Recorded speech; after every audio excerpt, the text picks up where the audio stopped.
Anyway, let's deal. Attempts every decade for the past 60 years. That's exactly what's happened in Sudan, the northeastern African state with more than 40 million people. In October 2021, thousands of people flooded the streets after the military seized power in another coup. So what's gone wrong? The most important thing to understand is that Sudan's economic hardships and political instability didn't happen on their own. It didn't happen out of a vacuum. You have the Sudan, it's plagued by a number of civil wars throughout the time, from its time of its independence. You have a lack of unity. You have different superpowers that are getting involved. Yes, foreign intervention. First, it was the British Empire. The British colonized Sudan at the turn of the 20th century, sharing colonial control with Egypt, which was subordinate to Britain. British colonialists invested heavily in the north, while Egypt ruled over the south. Britain put northern leaders in positions of authority, modernized schools, and encouraged Islam, while in the south, British rulers scattered power among hundreds of tribal leaders, and Christian missionaries ran the education system. This colonial tactic of divide and rule created socio-economic tensions that played a role in Sudan's future conflicts. And it culminated with these various civil wars that occurred throughout the history of Sudan. Sudan gained independence from British colonial rule in 1956, but its troubles didn't end there. As part of the Horn of Africa, Sudan was extremely important in geopolitics. Injections of weapons from world superpowers, including the United States, aggravated existing class, ethnic, and religious tensions. In fact, Sudan has often been dubbed as, quote, Africa's arms dump. During the Cold War, Sudan was one of many countries ravaged by the US and Soviet Union waging war via local proxies. The US alone sold Sudanese governments nearly $1 billion in arms during that time, and today, Sudan is one of Russia's biggest customers on the African continent. So, Sudan inherited colonial engineered ethnic tension and was armed by countries eyeing Sudan's geopolitical importance, and that's why it's not a coincidence that armed conflicts have consistently flared up in Sudan. Since gaining independence, Sudan went through 2 civil wars, just 11 years apart, the second of which left around 2 million people dead and more than 4 million displaced. Government-backed militia groups massacred countless Darfuri civilians in 2003 after anti-government armed groups began fighting the state. All this political instability meant the economy was going to struggle, which in turn only worsened the political instability. A bad foundation set by exploitative colonial practices and frequent armed conflicts was already hampering Sudan's economic development. US sanctions and the independence of South Sudan added more challenges in managing the economy. In 1997, the US placed debilitating sanctions on Sudan after labeling it as a state sponsor of terrorism, based on false claims that a pharmaceutical factory was producing chemical weapons for Al-Qaeda. The US bombed the factory in Khartoum, Sudan's capital. The 20-year sanctions cut Sudan off from most international trade. Essential items like healthcare equipment and airplane parts became inaccessible. In 2011, after the long haul of the Second Civil War, South Sudan gained independence. The secession of South Sudan meant that Sudan lost an estimated 75% of its oil reserves and a huge chunk of its income. It's therefore no surprise that 36% of Sudan's population were thought to be living in poverty in 2014. The US did eventually lift sanctions in 2017, but in the shadow of the sanctions' long-lasting effects, life for many Sudanese people didn't improve. In 2019, the Sudanese military took control after protests swept across the country due to rising food and fuel prices. Omar al-Bashir, a military-backed ruler who stayed in power for 30 years, was overthrown. But pro-democracy groups couldn't force the military out of power. Civilian leaders and military heads were supposed to co-govern the country until 2023 to run a democratic election and transition to a completely civilian-led government. But the deteriorating economy and COVID pandemic made things even harder.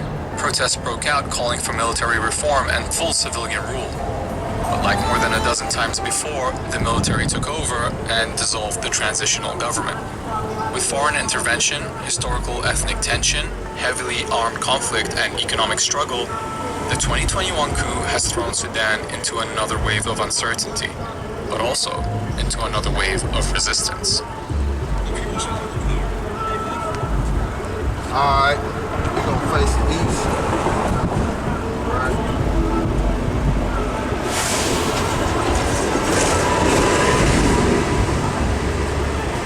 Face the east. I'd like to give all praises to Yahawah, YAHAWASHI, YAHAWASHI, Rakakadash.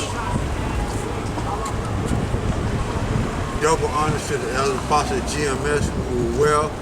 Salute you brothers that's pushing this word and truth and sincerity, strength, YAHAWASHI, and shalom to you brothers and sisters growing in trust and spirit, YAHAWASHI, shalom to you too.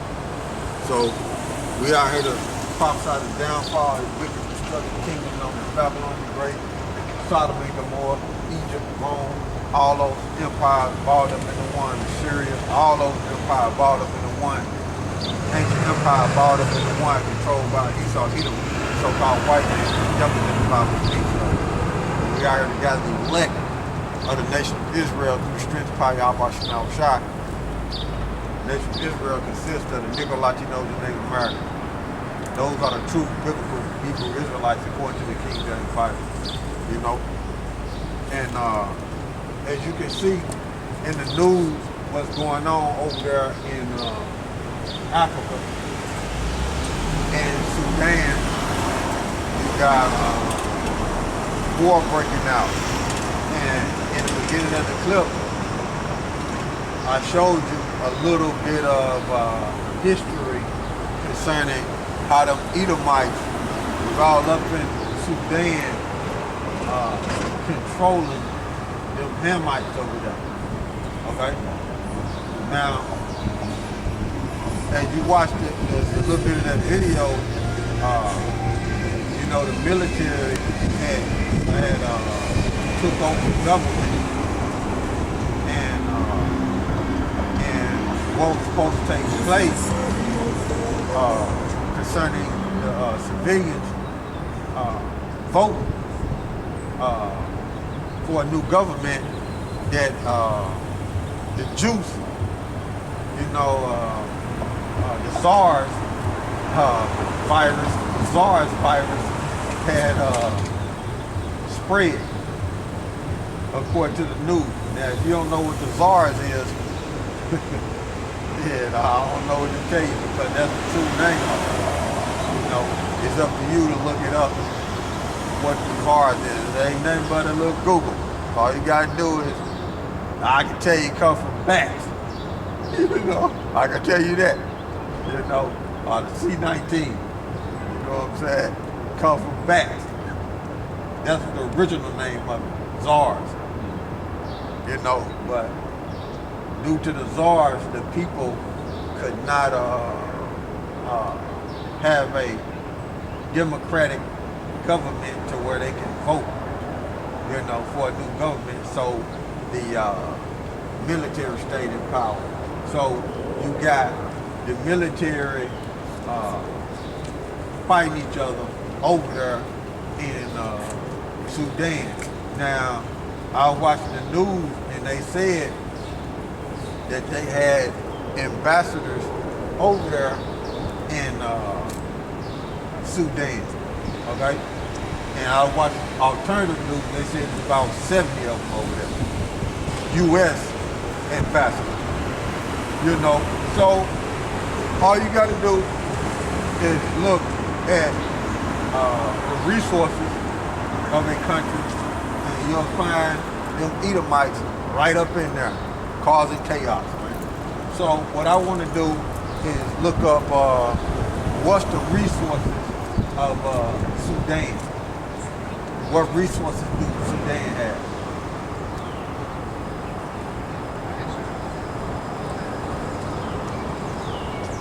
You know, that's what I want to find out. I know they got oil. Say that in there. Says they include gold. Oh. Uranium. Sorry. Uranium? They got gold, uranium? Okay.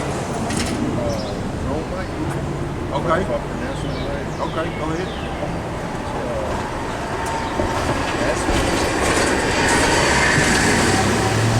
I don't even know what that is. right. What resource But okay, they got resources. You know, I don't even know what them resources is. But it don't take nothing but to Google to find out.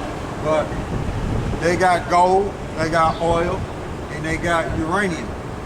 Okay? Which nations need that.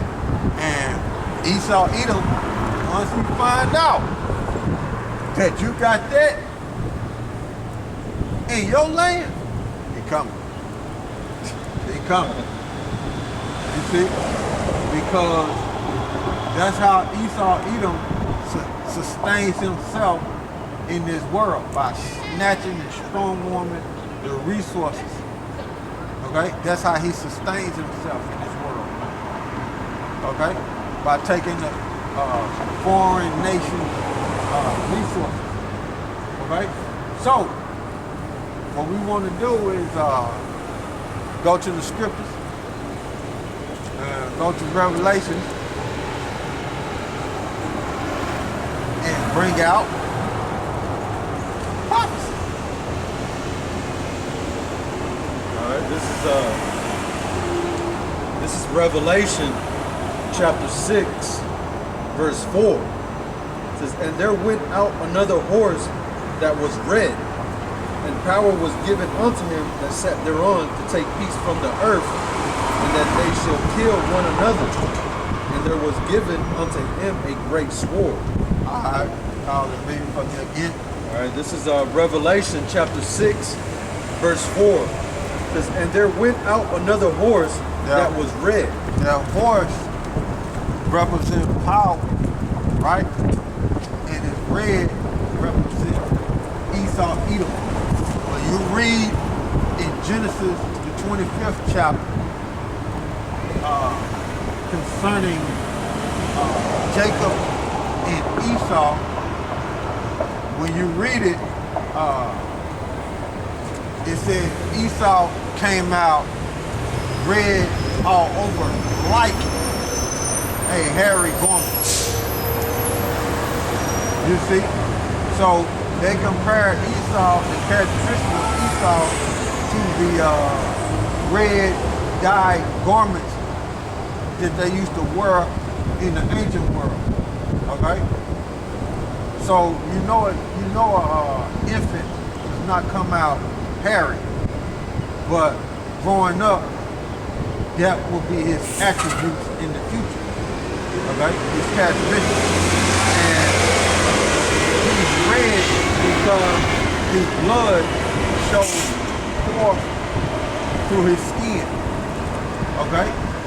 So that why he's you can see that he's red. When you make him mad or you embarrass him,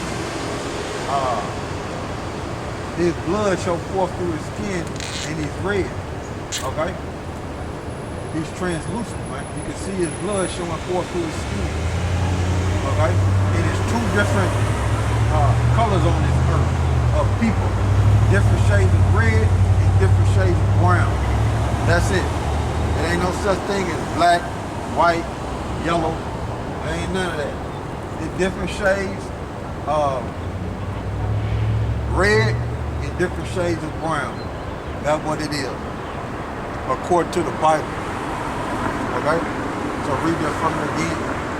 All right, this is Revelation chapter 6, verse 4. "And there went out another horse that was red, and power was given to him that sat thereon to take peace from the earth." So power was given unto him to take peace from the earth. So let's look up that word peace right there.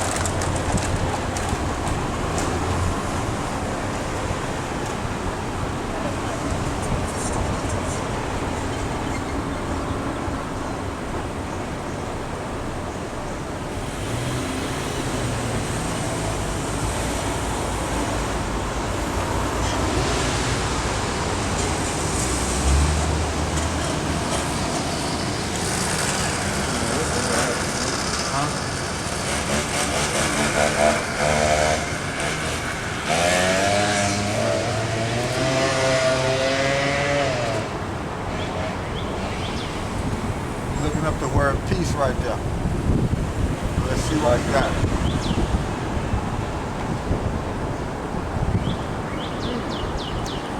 Saint Methodist. Yeah, it goes down like that. We out here, bro. It goes down like that.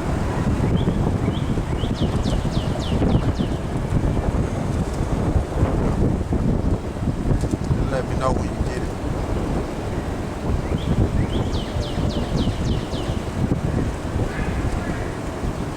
You got it, brother? Yeah. Bring it out. Make sure you get the definition.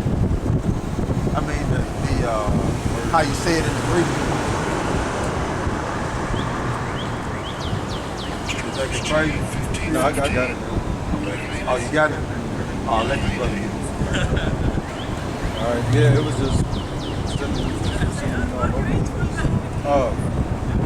this is Strong's G 1515.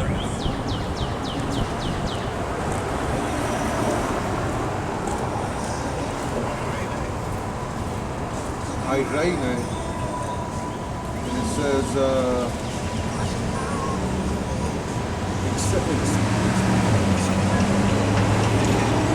exception from the rage of havoc, of war, peace between individuals, harmony. Oh, okay. Peace between individuals. Harmony. You see? That's what you want to look at. Peace between individuals and harmony. So, when you read the book of Revelation, it said to take peace from the earth. So, peace is harmony between individuals. You ain't divided. The scriptures say that red horse was set up to take it from the earth. So you're going to have division in the earth, not no harmony between individuals. Read it again, bro. All right, this is Revelation chapter 6, verse 4. And there went out another horse that was red, and power was given to him that sat thereon to take peace from the earth. So harmony between individuals.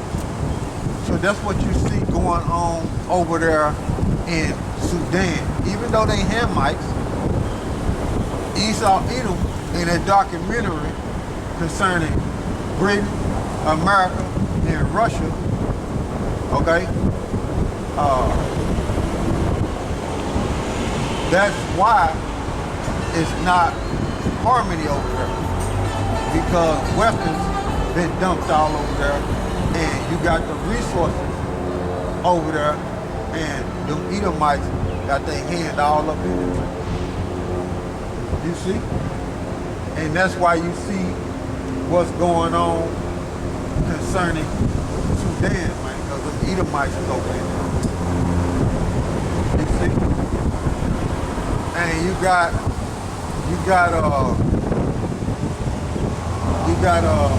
them gutter rats involved too. Saudi Arabia involved. I think they mentioned Egypt, but that's you know what I'm saying, a side note for y'all. Saudi Arabia involved and them gutter rats, the Israelis involved too. Okay? But I just wanted y'all to see, according to prophecy, when you look at the world and what's going on concerning these nations, Esau, Edom, if they got resources in that land, Esau, Edom is devil. You just got to search it out. And he the one that's causing all that division and causing people to be put to death. He's involved, man. Go ahead, bro. And that they should kill one another, and there was given unto him a great sword. That's the blessing that he got. Going back to Genesis, man. The 27th chapter, man. That's his blessing, man. Given to him from on high through Isaac. So that's the so-called white man's blessing, man. Weaponry, man. That's how he was going to sustain himself. live by the sword. He was going to sustain himself by living by the sword. And by him having that blessing and by him being in power, he able to manufacture his weaponry, which is his blessing, and sell it to the other nations, man, so they can kill themselves, man. So he can go in there and rule them by conquer and divide, man. You see? That's what Esau Edom is doing in the earth, man. So call it and read it for me one more time, bro. All right, this is Revelation chapter 6, verse 4. And there went out another horse that was red, and power was given unto him that sat thereon to take peace from the earth, and that they should kill one another. And there was given unto him a great sword. See that?